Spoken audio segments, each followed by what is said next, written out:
Ekadashi is the global guide of the Heartfulness way of meditation.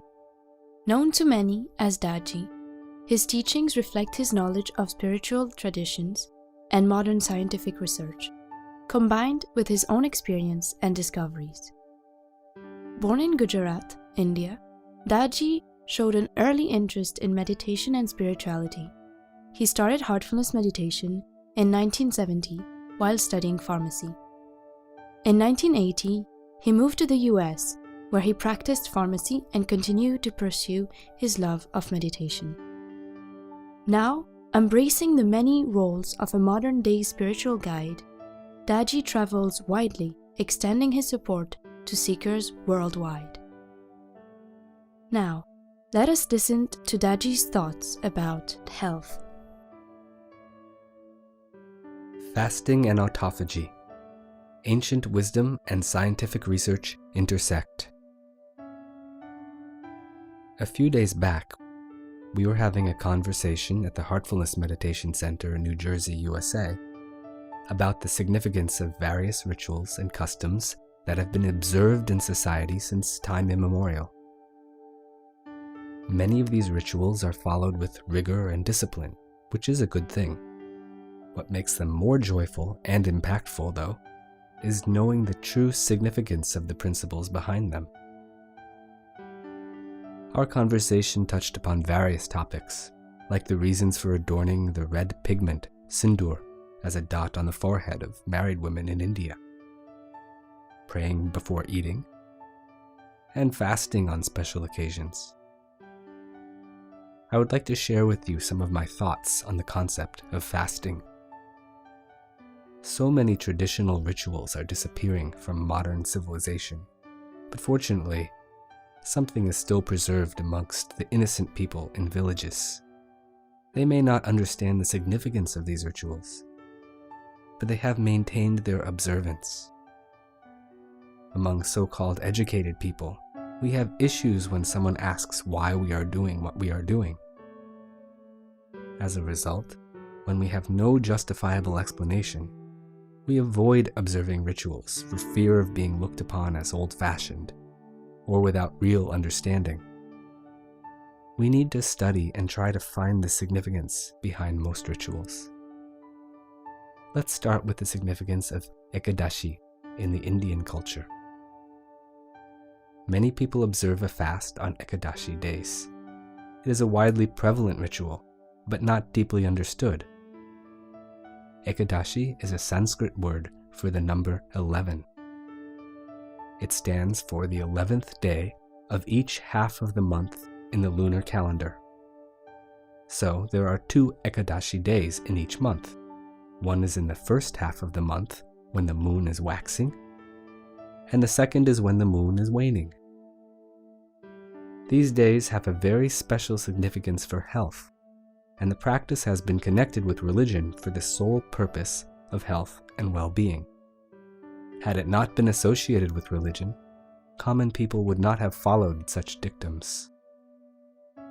It is good to moderate the intake of food on these days, so as to counter the impact of the lunar system on a human body. As our body is 60 to 70% water, you can see the impact of the moon on the water in the oceans. It is significant. On full moon nights, there can be tides rising up to 20 or even 30 feet. Similarly, this has an impact on the human system. Especially during the full moon, records show criminal activity is greater than usual on these days. The term lunatic actually comes from the lunar effect on the human nervous system. Our elders must have observed this. From the 8th day of the lunar cycle, the effect starts rising and reaches its peak on the 15th day. Midway between these two is the 11th day, Ekadashi. If we moderate our intake on that day, we can neutralize the lunar impact on our system. Closer to home, the great masters of Sahaj Marg have suggested fasting on certain special occasions.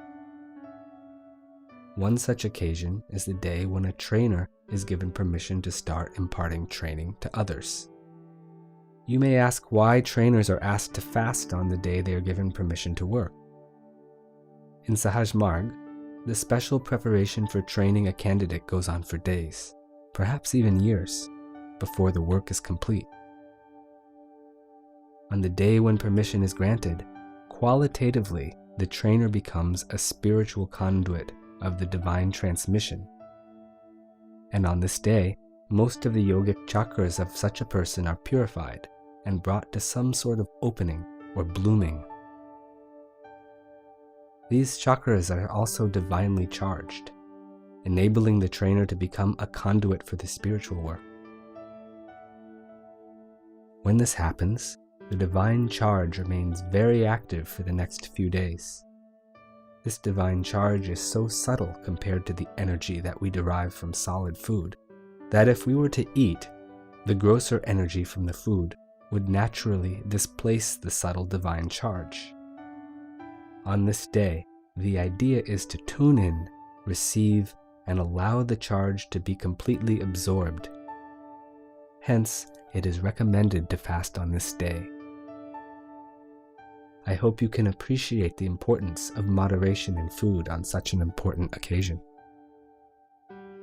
Earlier this week, I was reading about the fascinating work done by Dr. Yoshinori Osumi on autophagy, for which he was awarded the Nobel Prize for Medicine this year.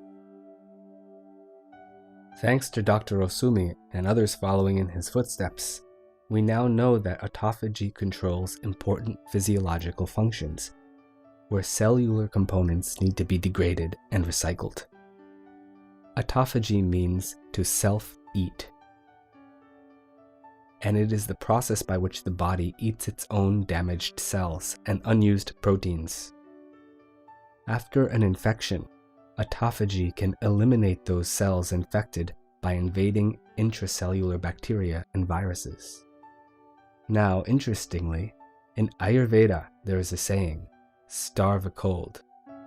I believe the ancients observed these correlations across a physical, emotional, and mental spectrum.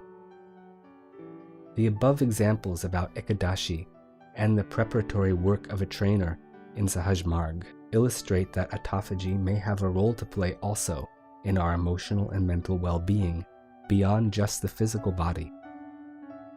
I look forward to further pioneering work by scientists to validate the new frontiers in this field of research. We look forward to presenting Daaji's thoughts on relationships. To learn more about Heartfulness Meditation, you can visit our website at heartfulness.org.